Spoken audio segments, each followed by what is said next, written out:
Ating Diyos. Amen. Palakpakan natin ang Panginoon. Hallelujah. Praise the Lord. Praise the Lord. Ayan. Pasalamat, pagtuwalhati, at pagdakila sa ating Diyos sa mga. Amen. Para sa susunod na bahagi, ang pagpahayag ng mga sa banal na kasulatan, narito si Dr. Joseph. Purihin ng Panginoon sa mga ito, sa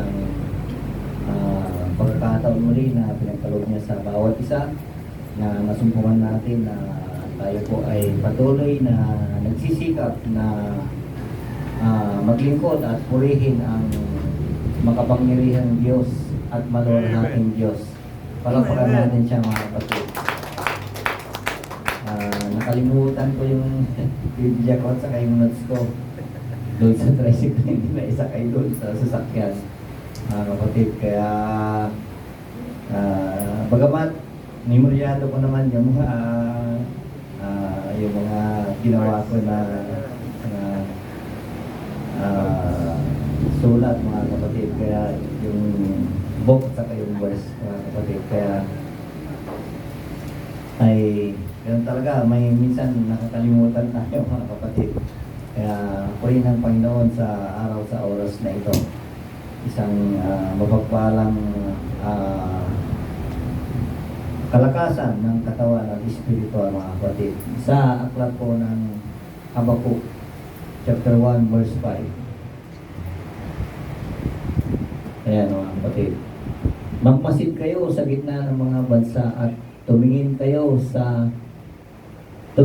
at mamangha kayo ng kagila-gilala, sapagkat ako'y gumagawa ng isang gawain sa inyong mga kaarawan. Ito yung huling panahon na sinasabi, na hindi ninyo paniniwalaan bagaman sasaysayin sa inyo.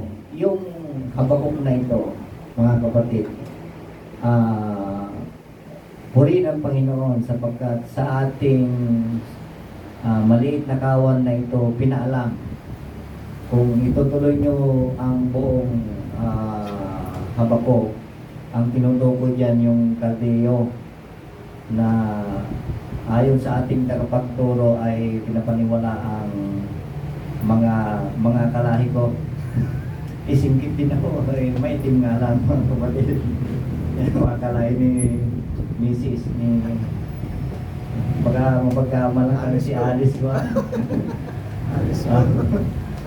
Alice ko.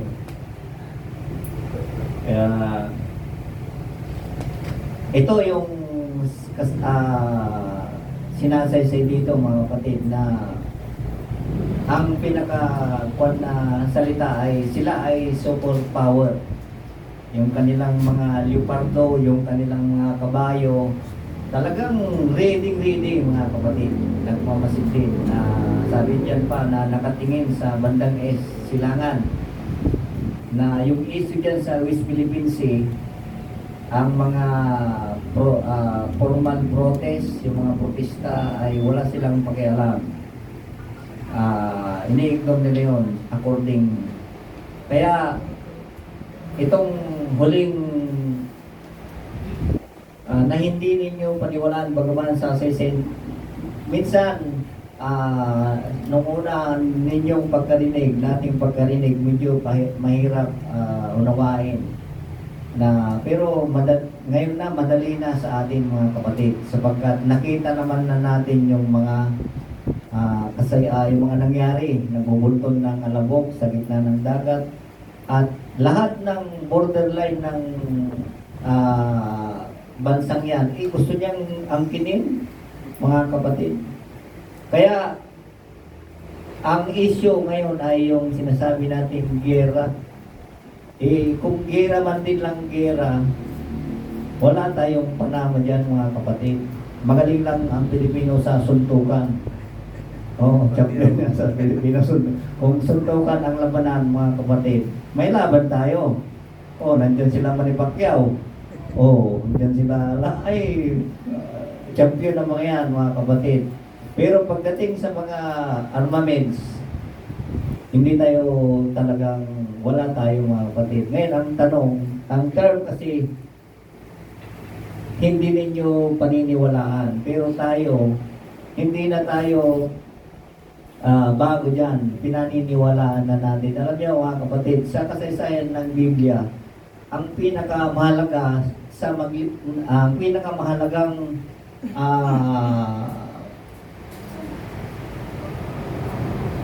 gagawin o papakinggan ng isang tao ay ang salita ng Diyos. Wala pa man din yung mga bagay na mga darating.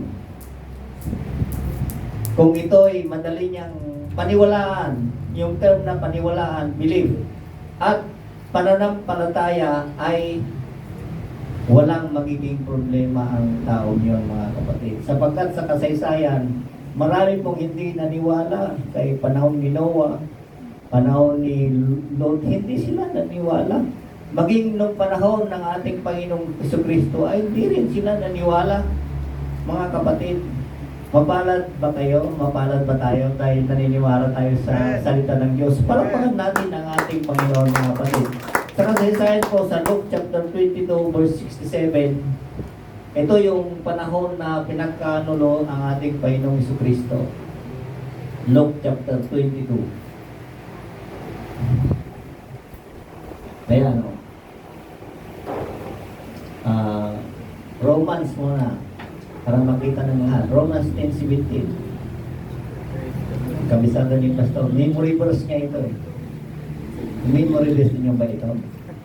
Kaya nga ang paniniwala ay nanggagaling sa pakikinig. At ang pakikinig ay sa pamamagitan ng salita ni Kristo ayon kay Pablo. Mga kapatid. Kaya sino bang paniwalain na sinabi sa kanya ng ito naniniwala ka agad? Ay, mag-iingat kayo mga kapatid. Pag sinabi sa inyo ng isang tao, ito yung issue ngayon eh. Dahil sa social media na yan eh. Tungkol kay Yolo at yung nanay niya. Sino kakampihan nyo? Kung alam mo ang salita ng Diyos, sino kakampihan mo? Ano ang magiging reaction mo? Sa bagay, tayo naman ay deserve natin yung ating mga opinion. At saka ano bang kukomento, mga kapatid. Hati yung mga tao ngayon. Hindi nila alam kung tama yung anak o tama yung nanay. Ganon tayo mga kapatid sa ating panahon. Kaya nga paniwala yung magaling sa pakikinig at sa pakikinig ay sa pagitan ng salita ni Kristo. Kung ang pag-uusapan mga kapatid ay salita ng Diyos, walang question dyan. Totoo yan. Kung ang pag-uusapan ay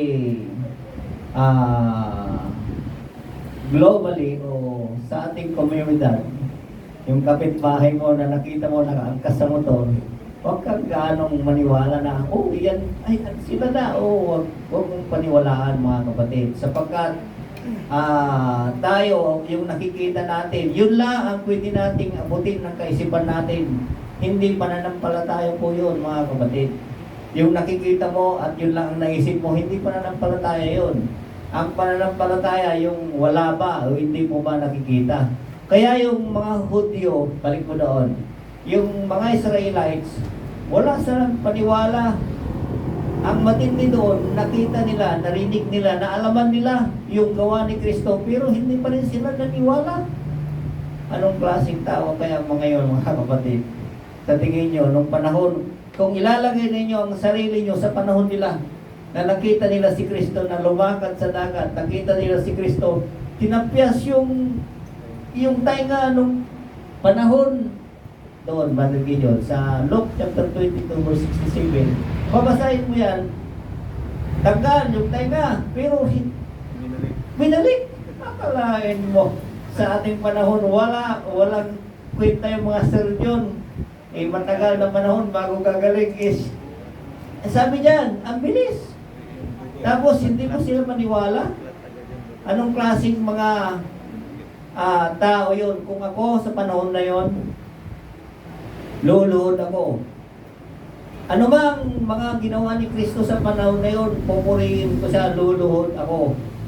Talagang gagawin ko lahat ng kaya ko para sambahin siya. Sila, di ba sila mga kapatid? Ito, tingnan niyo. Kung ikaw ang Kristo, ito yung nasa hot seat na siya. Ano bang hot seat? Sa hearing. Ibig sabihin, nasa Senado siya. Nililitis na siya dito mga kapatid. Tingnan nyo. Kung ikaw ang Kristo ay sabihin mo sa amin, datapot sinasabi niya sa kanila, kung sasabihin ko sa inyo ay hindi niyo ako paniniwalaan. Marami na siyang ginawang mga kababalagan, mga miracle, mga kabutihan ng bilang isang tao, pero wala pa rin. Hindi. Kaya nasabi niya ito mga kapatid. Nakakalungkot. Samantalang tayo sa ating panahon, bilang isang Pilipino, maniwalain tayo mga kapatid. Napakataas ng pananampalataya natin sa Diyos. Mga kapatid, hindi man natin nakita yung kasaysayan niya na sila nakasama niya ay naniniwala tayo. Kaya tama lang na sabihin na nabaling yung atensyon ng Diyos sa hintil. Bakit? Mas mapalad tayo mga kapatid. Sapagkat yung mga bagay na nangyari sa panahon nila, sapat na yun para paniwalaan mo yung isang bagay. Sapat na yun para sabihin mo na walang sinumang tao o ano pa mang bagay sa mundong ito ang kasi anak sa tutuloy natin. 68. At kung kayo ay aking tanungin, ay hindi kayo magsisagot. Yung mga kon na ito sa sacerdote, yung mga kawal ng kausap niyo dito. Verse 69. Datapwat, magmula ngayon, ang anak ng tao ay mauupo sa kanan ng kapangyarihan ng Diyos. Papatayin na siya, babalik na siya sa dating kalalagyan niya. Verse 70. At sinabi nilang lahat, kung gayo, ikaw baga ang anak ng Diyos? At sinabi niya sa kanila, kayo ang nagsabi na ako nga. Hindi sila sigurado, mga kapatid. May question. At sinabi nila, ano pa ang kailangan natin ng patotoo sapagkat tayo rin ang nakarinig at tayo rin ang nakarinig sa kanyang sariling bibig. Tingnan nyo mga kapatid, wala silang pananampalataya. Ibig sabihin mga kapatid, ganun po sa panahon nila. Ganun sila, hindi ko alam kung anong words ang, basta sa akin, wala silang pananampalataya, wala silang paniniwala sa mga bagay na ginawa ni Kristo sa kanila. Na sinasabi naman niya, ang aking mga salita ay hindi sa akin nanggaling kundi sa Ama. Mga kapatid, ganoon po ang tao, mga kapatid. Pero sa ating panahon, tanungin mo, may Diyos ba? Oo naman. Tanungin mo si Kristo, kilala nila, birthday nga niya ng 25 ng December kilala nila mga kapatid. Totoo po yun, pero ito ang problema. Dito tayo magkakaproblema. Bagamat ang mga Pilipino tayo bilang mananampalataya, kilala natin, nasabi natin na kilala natin, pero hanggang doon lang. Minsan, pagdating sa mga utos o pinag-uutos, iyon ang mahirap sumunod. Balik tayo doon sa Habakkuk chapter 1 verse 5.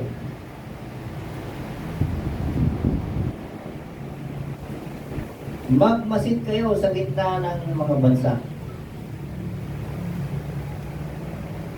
Hindi ko alam kung sa mga kabataan they are interested na ng balita.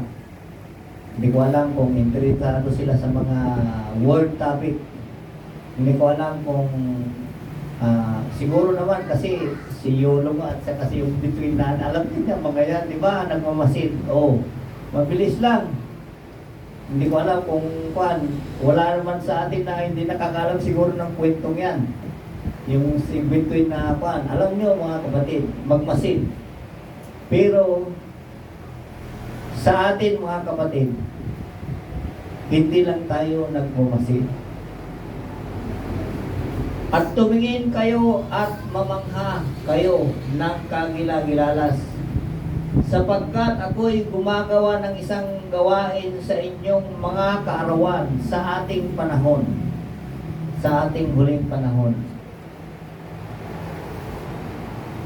Ako, hindi ko masasabi na failure din ako sa pagmamasid. Sa akin, ang paliwanag ko dyan, pagmamasid, paghahanda. Sapagkat kung nagmamasid ka lang, hindi ka naghahanda, walang mga kapatid. Hindi, wala, nakakayaman sabihin na yung mga ibang bansa, mas fit sila sa pagmamasid. Tungkol saan? Sa gera. Yung tita ni Sister Eden, 4 months to 5 months yung stock nila sa basement nila. Wala pa man din yung pag-aaral natin ng itong Habakuk na ito. Hindi ko alam kung kaugalian na nila yon. Siguro sila na bansa na sanay sa mga ganyan na labanan. Siguro naging batas nila yung ganun na sistema. 4 hanggang 5 buwan na mayroon silang stock sa basement.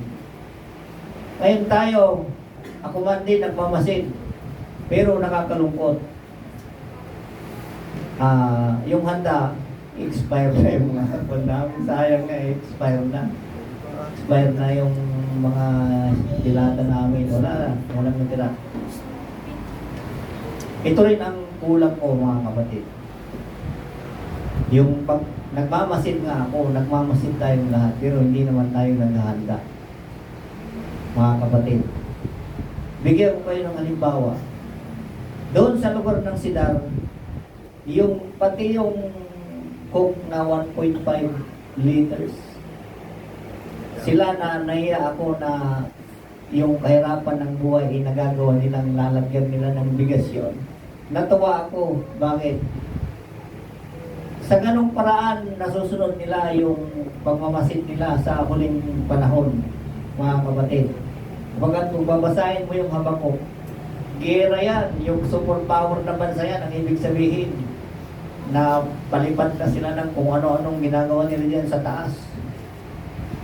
Nilalagyan nila yung 1.5 ng bigas.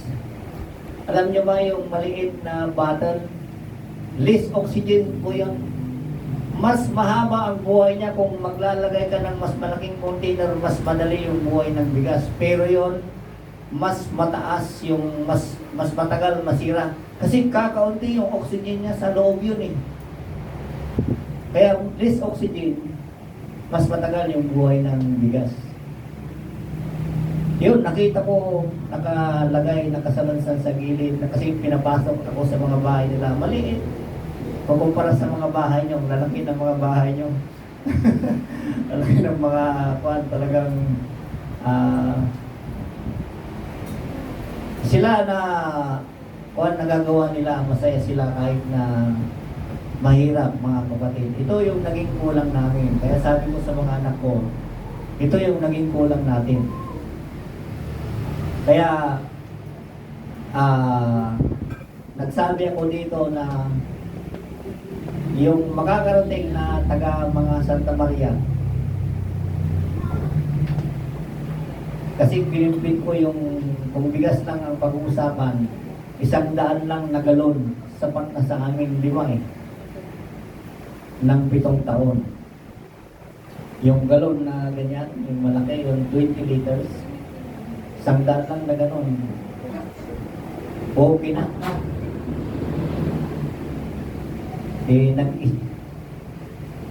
Kaya sabi ko, madali lang bumili eh. Madali, para sa amin, madali lang, maglagay, madali lang, pero hindi nagagawa. Wala yung eagerness na gawin, samantalang mga taga doon, sa maliit na lalagyan, nagagawa nila, mga kapatid. Kaya, huwag niyong isipin yung darating ang Diyos o ano bang karawan ng Diyos. Nangyari na sa atin nung pandemya. Sa tingin niyo ba kung nagkaroon ng biglang kaguluhan, may sasara ba yung may panic buying ba? Magkatuluyan na magsara, may pera kang ng milyon pero hindi mo naman maibili. Doon ako nag-alala mga kapatid sa pagmamasid natin. Lahat tayo nagmamasid. Pero hindi tayo naghahanda. Mga kapatid, ayaw niyong pumunta doon, maganda pa rin kayo. Makasakali, biglang walang mabili. Para sa atin yung hinahanda natin mga kapatid. Anong kakainin mo? At kung wala na, freeze na ang lahat, baka mag-roll na ang Antichrist. Anong sabi ng Biblia? Kung sinakop tayo, kung halimbawa lang yung China, sinakop tayo, anong iro-roll nila? Sila yung walang Diyos, sabi yan mga kapatid. Marahas na mga tao. Pogo, alam niyo ba yung pogo? Sinong nagpapatakbo sa di ba marahas yung ginagawa nila sa kapwa nila, mga kwan? Tignan nyo mga kapatid, kung nag-roll sila, buti ngayon napigilan sila, marami pa naman ng pogo na. Dati yung mga pogo noon, ginuulam lang namin ng mga yan. Pogo yung pan, maliit na pan. Lalaki na ng mga buti napigilan sila. Sabi ng Presidente Ban, paano kung nagdami yan, dadami yan, ay baka gagawing probinsya ang Pilipinas, gagawin ng probinsya ng China, mga kapatid. Kaya, ayan mga kapatid, sa ating pagpumasid, yun ang naging kulang natin mga kapatid. Nakakalungkot, maging ako. Kaya kahapon, tinulungan ako ni Badul Muti, kahit pa paano nakapaglagay kami sa mga container. Magbubulyong ako siguro itong bubulyong na mahirap pala, mas maganda pala doon na lalagyan para idadalhin mo pa doon, kaya mas okay na doon na ipapak. Kasi yung may sasakyan naman, pero gusto ko sana pag ganon, gusto ko gabi kasi hindi mo maiwasan din yung mga tao. Baka marami kang hindi pa naman kami nag-i-stay doon. Sabagay, nandun naman si Joshua Kaya, yun po mga kapatid. Kaya yung nabasa natin na ang salita ng Diyos, mahirap paniwalaan yan. Swerte ng mga naniwala at nanampalataya sapagkat napakalaki ng pag-asa sa kaligtasan. Isang magandang umaga po sa inyong lahat, mga kapatid. Biyaya at pagpapala ng sa atin ayon sa salita ng Diyos. Amen. Alin natin ang mga salita nito ay biyaya sa atin ng Panginoon. Kahit na hindi niyo maunawaan, biyaya ito ng Diyos sa atin. Amen.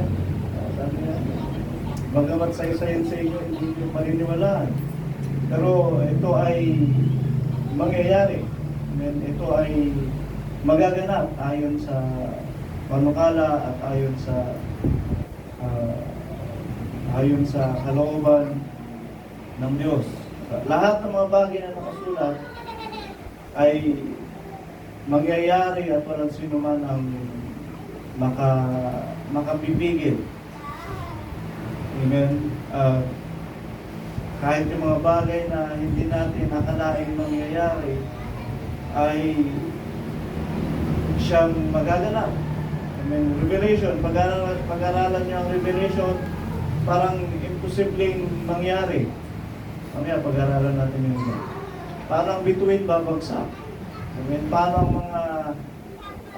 ang mga bituin sa langit, nakasulat sa Biblia, sa Revelation, bituin sa langit ay magsisipag-bagsakan. Amen. So, mahirap intindihin kasi isang bituin lang, kung bituin sa langit ang pag-aaralan natin, yung iba dyan, mas malaki pa sa mundo. Kung bumagsak dito, wasak talaga. Amen. Pero sabi niya, mga bituin sa langit ay magsisipag-bagsakan. Kaya, kailangan ng unawa. Kailangan ng unawa patungkol sa lahat ng mga bagay na yun. Imposible. Pero sa pag-aaral natin sa ngayon, ayon sa kasalukuyang nagaganap, alam na natin kung ano yung tinutukoy ng Biblia na bituin. Amen? Na magsisipag-bagsakan. Kasi yung mga missile na yan, pagdating sa itaas, magliliwanag. Kala mo, bituin na bumabagsak. Bulalakaw, nababagsak sa lupa. Yun yung binabanggit ng Biblia. May mga termino sa Biblia noon na wala pang, na hindi pa nagagawa. Kaya hindi nila alam kung anong description ng mga bagay na yun. Kagaya nung nagkaroon ng pangitain si John sa Revelation. Sabi niya, may tutubing bakal lumilipad sa kalawakan. Meron ba tutubing bakal? Sa kanilang panahon nila, wala. Pero ngayon, meron na. Andiyan na, nagliliparan na. Marami ng mga ganyan. Hindi na ordinaryo. Marami na tayong nakikita mga gayon. Amen? So, ganun ang magaganap. Ganun ang mangyayari. Kaya, magmasid kayo, pag-aralan nyo ang nakasulat, tignan ninyo ang kasalukuyang panahon. Amen? Yung mga bagay na inaasahan natin, o mga bagay na hindi natin akalain mangyayari na nakasulat sa Biblia, ay walang, hindi na natin mapipigilan na tuloy-tuloy na sa kaganapan ang lahat ng mga bagay na ito. Amen? Tuloy-tuloy na sa kaganapan. Sa pag-aaral natin sa ngayon, amen, yung mga bagay na binabantayan natin sa banal na kasulatan, kaya kung gusto nyong malaman ang mga bagay na darating, yung magaganap na mangyayari sa darating na panahon, basahin ninyo ang Revelation. Amen? Revelation na ay Daniel chapter 9, Daniel chapter 11. Amen? Yan yung mga nakatakdang magaganap. Actually, sinabi din yan ng ating Panginoong Jesucristo sa Matthew chapter 24. Basahin ninyo ang aklat ni Daniel. Sabi niya, unawain ng bumabasa. Kasi nga, yung mga kaganapan na yun ay sa panahong darating. Na kung sa panahon ni Daniel, ipinahayag sa kanya yun, pati siya nasiraan ng bayan. Kasi nga, hindi niya aakalaing mangyayari, hindi niya, siguro kahit sa pantasya ng kanyang kaisipan, hindi niya naabot kung paano mangyayari yung mga bagay na ipinakita sa kanya ng anghel ng Panginoon. Ang anghel yung nagpakita sa kanya. Sinaysay din sa kanya ng anghel, si Gabriel. Daniel chapter 12, mababasa niyo dyan. Nagpahayag sa kanya, nasa kabilang ilog, pinuntahan siya, ipinahayag sa kanya yung mga bagay na yun. Yun ang magaganap. Amen? Nasilahan talaga siya ng bayan. Okay. Hindi niya maunawaan, hindi niya maisip kung paano magaganap. Sabi nga ni Pastor Efren, parang nung panahon na yun, talagang mababaliw na siya. Hindi na niya alam ang gagawin niya. Buti na lang, to the rescue si Gabriel, inutusan ng Diyos. Paliwanag mo sa kanya, may mga bagay na ipinakita ay hindi magaganap sa panahon ni Daniel.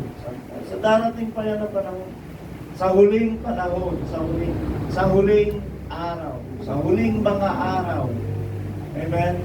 Huling mga araw. At ang mga huling araw na yon ay kung pag-aaralan mo, pagmasid ka sa kapaligiran, ito na. Amen? Ito na. Ang Revelation, nagaganap na. Amen? Yung mga pinahula kay David, ay kay Daniel, yung mga pangitayin na nakita niya, nagaganap na. Amen? Ito na ang huling mga araw. Ito na ang huling mga araw. Kaya, nasa kaganapan na tayo ng Apocalypse. Mabigat, sabi ko sana, Revelation. Parang bigatan natin konti. Apocalypse. Apocalypse. Ilagyan ko lang ng mabigat na termino ang apocalypse. Apocalypse. Which is true. Amen. Nung naganap yung inihintay natin na taong mabagsik ang mukha, may kapalit na vile person, yung sa tax muna, tapos sumunod yung vile person. Nung nangyari yun, eto na, sunod-sunod na, abangan natin ang mga darating na yung mga panahon na mas magiging malala na ang sitwasyon. Ang Revelation ay unti-unti na rin magaganap.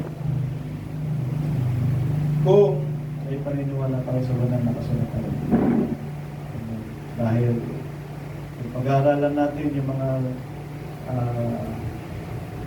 sequence of event ng mga bagay na nilatag sa banal na kasulatan. After the vile person, mananaig siya patungkol sa daya. Magkakaroon siya ng karangalan dahil sa daya. Hindi natin alam.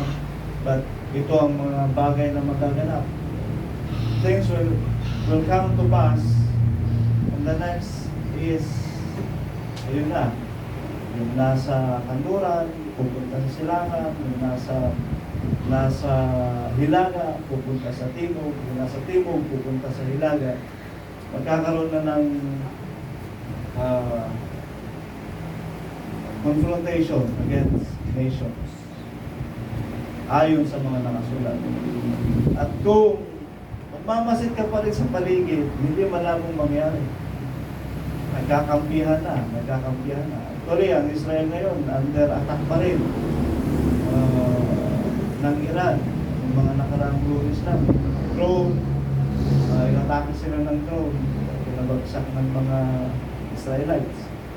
Kaya tuloy-tuloy pa rin ang labanan sa Israel. Amen. Ilang bansa na ang nagkakampihan against Israel. Yan ang sitwasyon ngayon ng Israel. Ang sabi ng Biblia, kailan kayo maghahanda, kailan kayo maniniwala, kung kailan ba na ang Israel ay nakuklog na. Amen? Nakuklog na, kung kayo maghahanda, wala na. Wala nang pagkakataon. Bakit? Dahil pag nakuklog na ang Israel, tapos na ang gera dito sa Pilipinas. Tapos na ang gera sa Amerika, tapos na rin. Pag nakuklog na ang Israel, tapos na talaga. Kasi, yan ang magiging sentro eh. Pag ganito ang magiging sitwasyon. Ang lahat ng laban sa Israel ay magiging kalaban din ng Amerika sapagkat kinakampihan ng Amerika ang Israel. Amen? So, pagka malapit ng siguro under attack ang Israel na walang magawa, tawag nito, magre-retaliate itong USA. Amen? Sa genealogy, kamag-anak nila ang Amerika. Pero sa tulungan, talagang kakampi nila ang Amerika. So, tutulong yan. Tutulong ang Amerika. Siyempre, malakas na bansa ang Amerika.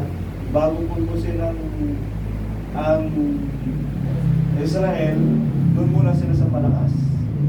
Pahihinahin muna nila yung malakas para talagang makapugpog nila ang Israel. So, those are the possible situation na pwede nating makita. And then, para mangyari yung pagpugpog sa Israel. Kaya pag napugpog ng Israel, ang Amerika ay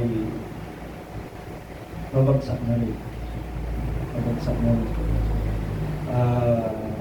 Hindi malabong mangyari. Kasama yan sa mga sa mga sitwasyon na magaganap bago ang paghahari ng ating Panginoon Kristo dito sa lupa. At magmasid lang tayo. And then, yung mga information na ini-impart namin sa inyo, pag-aralan nyo rin. At kung pag-aralan nyo rin kung paano mangyayari. Amen. Ang mga bagay na ito.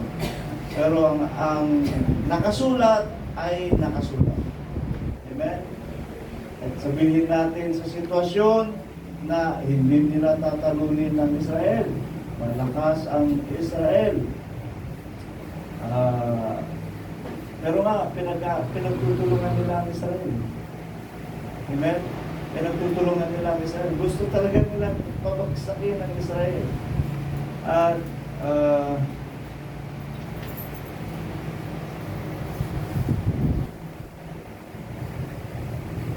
sa kaganapan, darating na babagsak o makukupkub ang Israel. Amen? Pero hindi tuluyang mawawasak sapagkat tutulungan sila ng Panginoon. Tutulungan sila ng Panginoon.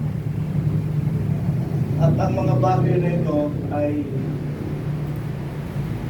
nakasulat na rin sa Biblia. Kaya sabi ko, pag-aralan natin ang sitwasyon ng panahon at kung paano magaganap. May mga bagay na hindi natin iniisip na mangyayari, pero kung ito ang nakasulat, doon tayo babase. Amen. Hindi pwedeng hindi natin paniwalaan. Amen. Hindi pwedeng hindi natin tanggapin. Kaya, ang magiging takbo ng pag-aaral natin ay yung sitwasyon ngayon, i-connect mo siya doon sa kung ano ang nakasulat. Amen. Kung paano mangyayari ang nakasulat. Ganon ang pag-aaral natin ngayon sa sitwasyon. Paano kaya? Paano kaya? Paano babagsak ang Israel? Amen. Kakampi nila ang Diyos.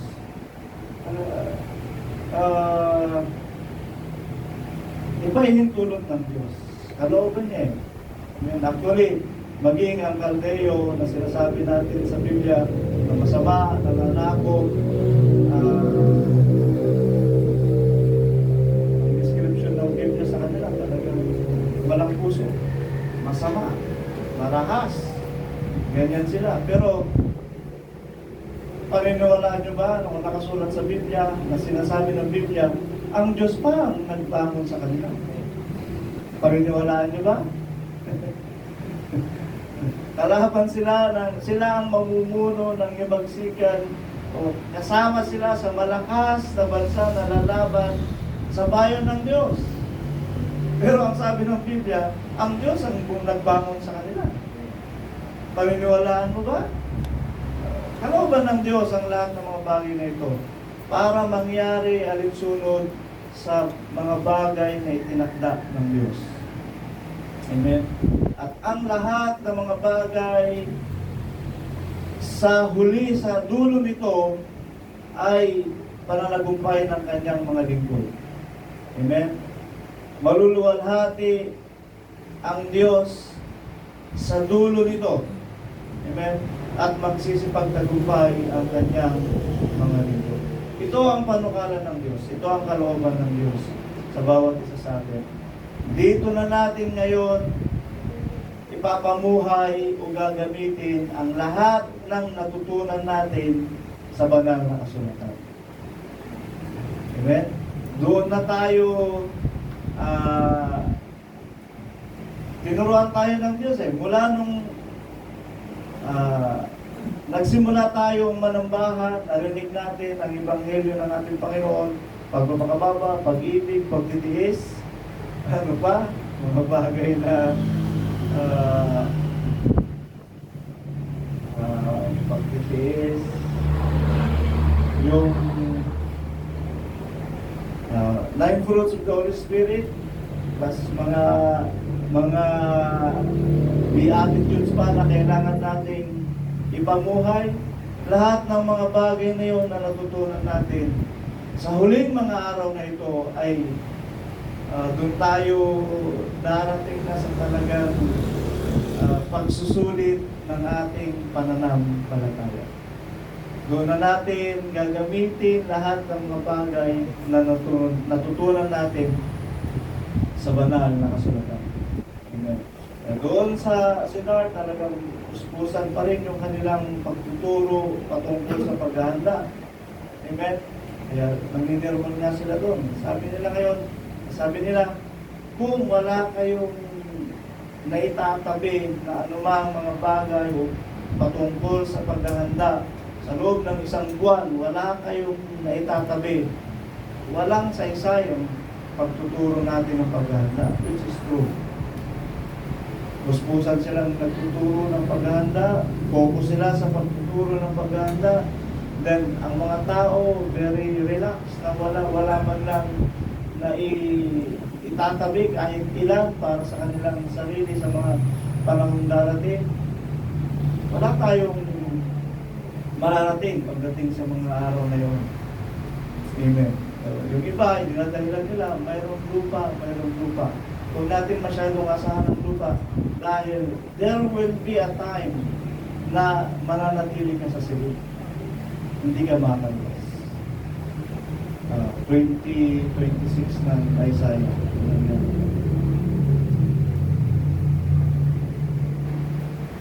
Wala? 26, 20. Wala rin? Ayan. 26, 20. Ikaw ay parito, bayan ko. Pumasok ka sa iyong mga silid at isara mo ang iyong mga pintuan sa palibot mo. Magkupli kang sandali hanggang sa ang galit ay makalampas. Kaya, tama, tutulungan tayo ng lupa ayon sa Revelation. Amen? Pero mayroon ding panahon, may panahon din na tayo ay magkukubli sa iyong silid ng ilang sandali na hindi ka makakalabas. Hindi ka lalabas. Pero pag lumabas ka, siguro sa mga wala sa sidad, hindi ka talaga makakalabas. Hindi ka makakalabas. At yung sandaling panahon na yan, baka isang taon may higit. Amen. Isang taon na higit. But, salamat sa Diyos, may isang dako. Amen? Dahil yung pagtago sa silid na yan sa isang dako, ay, kasi nananampalataya tayo sa protection ng Diyos. Amen? Kaya yung pagtago sa silid na yan, ay siguro pwede kang lumabas na sa, parang nagalabas siya, pasok ko ulit. Pwede naman yun. Kasi, naniniwala tayo sa protection ng Diyos sa isang dako. Amen? Naniniwala tayo sa kaluwalhatian ng isang dako. Hindi ganun kahirap gaya ng mga nasa labas. Amen? Hindi may panahon na tatago ka rin sa silid kung saan ka sinabihan. Amen. Mga ilang panahon lang yan, isang linggo. Kung gusto mo lumabas ulit para tumingin sa paligid, ano nangyari? Pasok ka ulit. Hindi ganun na hindi tayo masyadong affected sa sitwasyon. Dahil may protection ng Diyos sa isang mga. Amen. Sabi nga ng mga pagpapahala. Kaya, ang lahat ng mga bagay na natututunan natin sa banal na kasulatan ay pagtuturo sa atin ng Espiritu ng Panginoon para ma-anticipate natin yung mga pwedeng mangyari at tayo rin sa ating sarili ay magkaroon ng paghahanda. Hindi natin siya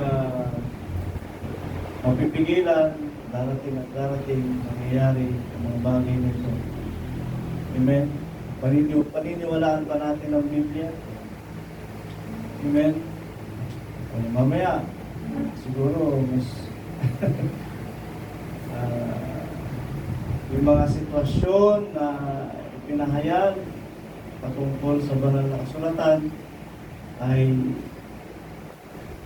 magiging mabigat. Amen. Pero pag narinig natin ang mga bagay na ito, nawa makaramdam kayo ng pagtalumbay na mula sa Espiritu. Amen. Dahil ang pagtalumbay na mula sa Espiritu ay nagdadala sa atin sa pagsisisi. Amen. At yung pagsisisi na yun, sa atin, wala tayong pagsisisihan. Diba? Sana ang pagtalumbay sa Espiritu na dinadala sa atin, pagkarinig natin ang lahat ng mga bagay na ito, sana ay magdala sa atin ng banal na takot. Amen? At sa banal na takot na sumasa atin na siyang magiging dahilan para tayo ngayon ay sumunod, gumawa ayon sa kalooban ng Diyos. Kaya,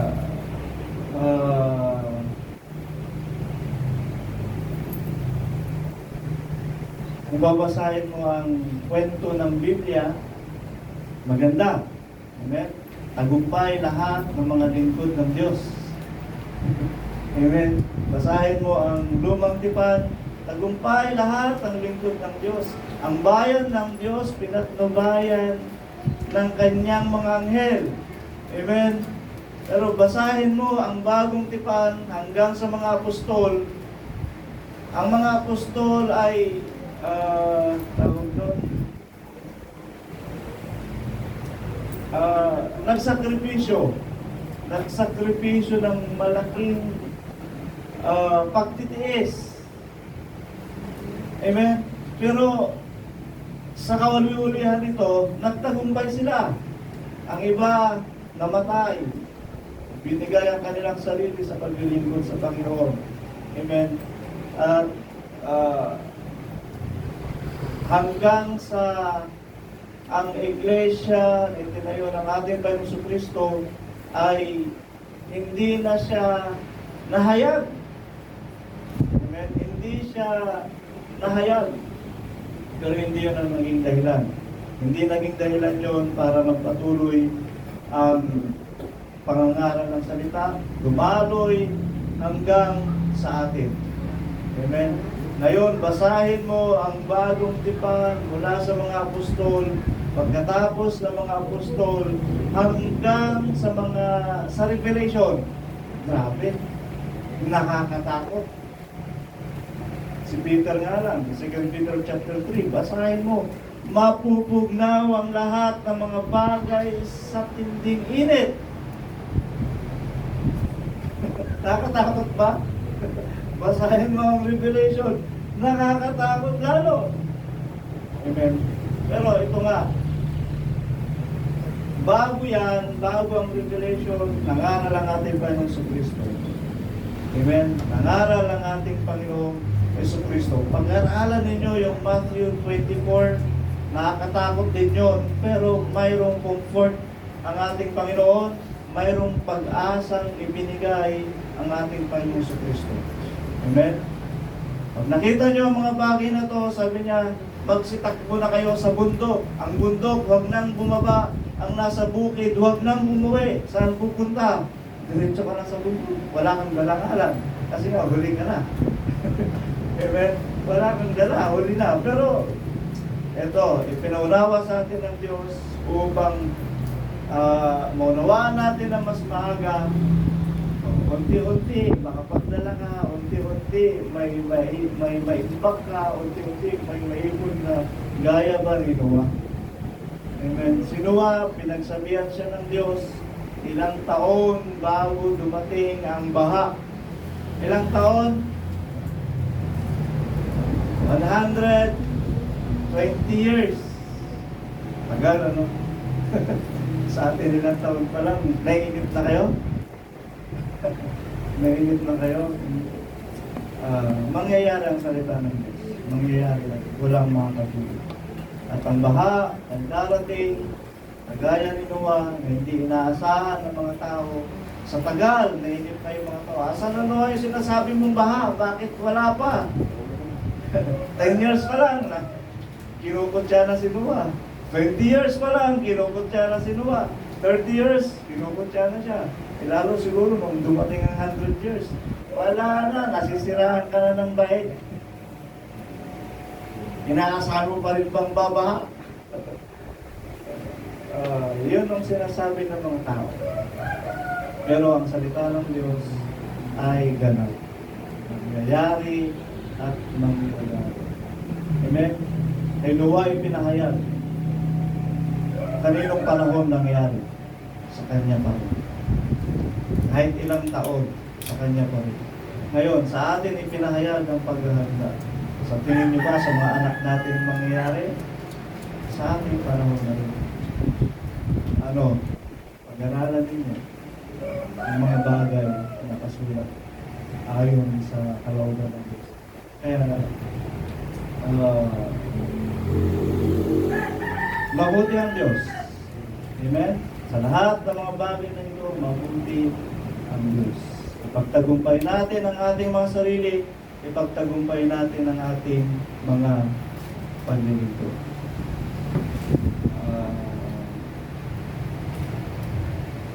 Sa may mga pagkakataong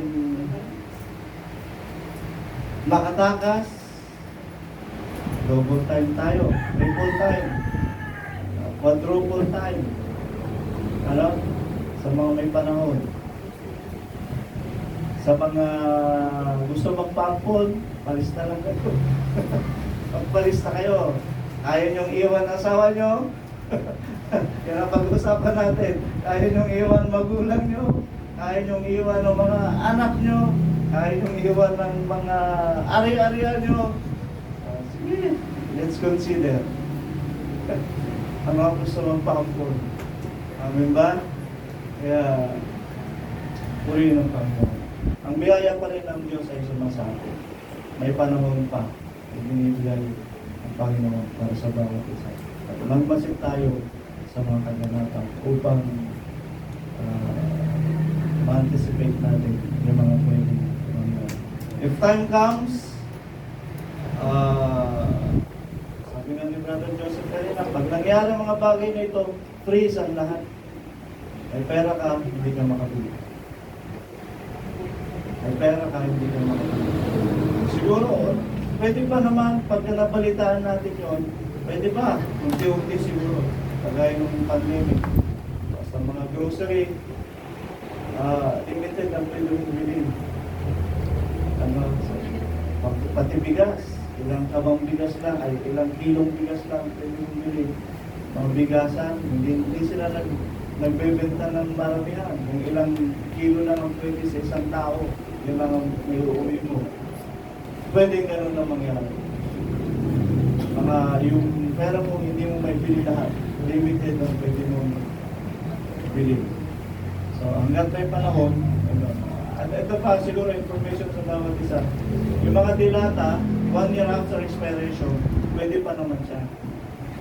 Kung iluluto lang mabuti. Basta walang debt, walang kalawang, walang pwede misis pwede. Kami rin kaya. At yung mga isang taon lang expire. Yun lang naman, kinakain ko. Wi-Fi naman ako. ako ang patotoo. Basta walang kalawang, walang debt, yung walang UP, pwede pa.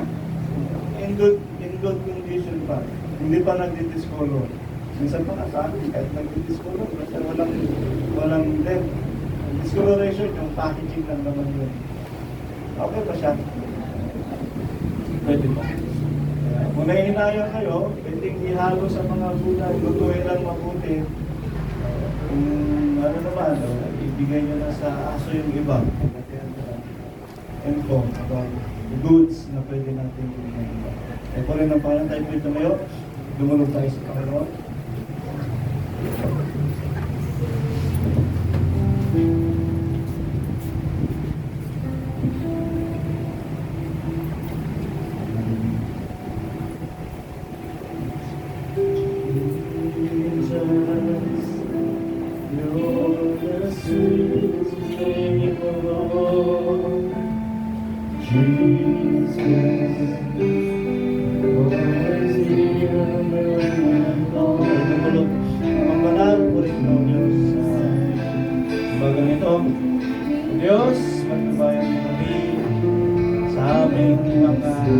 pananampalataya. Na kami ang magkaroon ng lubos sa pagkakatiwala sa iyong mga salita.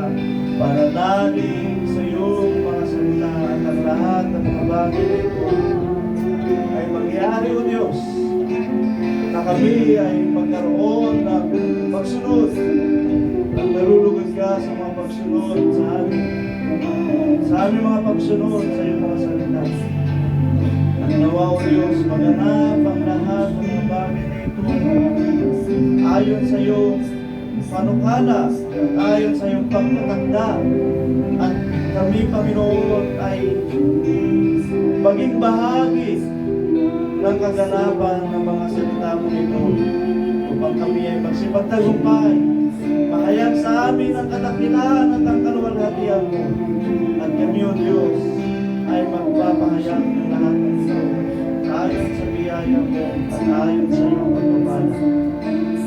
Panginoon, muli dumadalangin kami sa iyo sa iyong mga salita na aming inimpog sa iyong mga puso at isipan. Nawa kami, O Diyos, ay magtagumpay. Nawa kami, Panginoon, ay mabuhay sa katuwiran mo at ayon sa iyong mga kalooban. At mangyari sa amin ang katuwiran na iyong pinapahayag sa ngayon, na kami ay magkaroon ng pagtiis, magkaroon kami ng pananagumpay at pagpapakababa ng pag-ibig upang kami, O Diyos, ay mahayag na iyong mga lingkod at maging ilaw kami sa sanlibutan na ito na gaya ng Islam. Ang ilaw na ito ay kinakailangan mahayag at may lagay sa taas ng mga bundok. Panginoong Jesus, ang iyong mga pagpapahayag na ito ay nawa dumating sa amin ang lubos sa pag-unawa upang kami ay maging kasangkapan sa paghayag nito.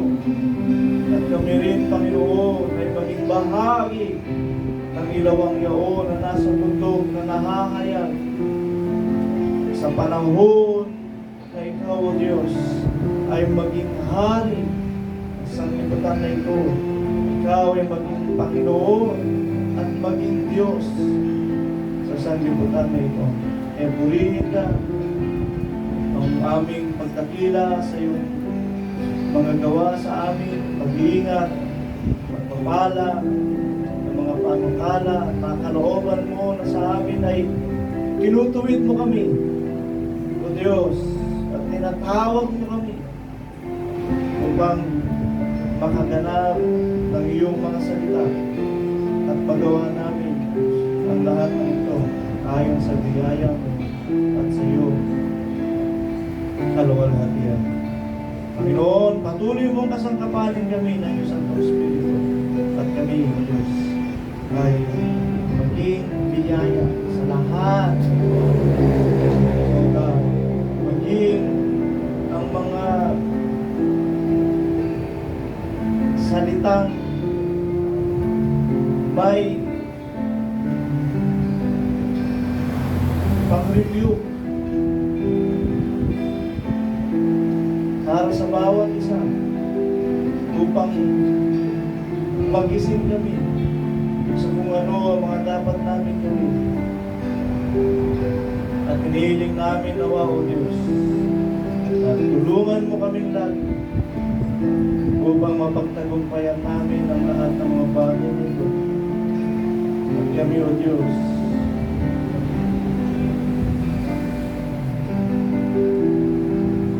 ay mahayag sa amin ang iyong mga salita. Panginoon, ang pagpuli namin ang pagluwalhati ay siya namin naagay. Palain mo, Diyos, ang bawat kapatid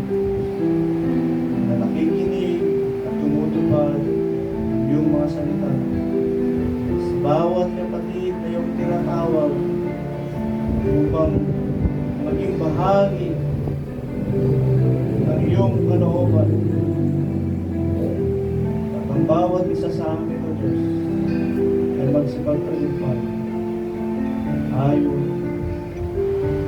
sa iyong mga dakilang kapangyarihan na kumikilos sa bawat isa. Panginoon, tuloy mong paglinawin ang kaisipan ng bawat isa, papanatagin ang puso ng bawat isa. Upang kami, Panginoon, ay makaganap ng iyong mga salitang ito. Salamat po, Diyos, sa iyong biyaya, sa iyong pagpapala, pinagkakaloob sa amin na patuloy at sa mga bagay na ibig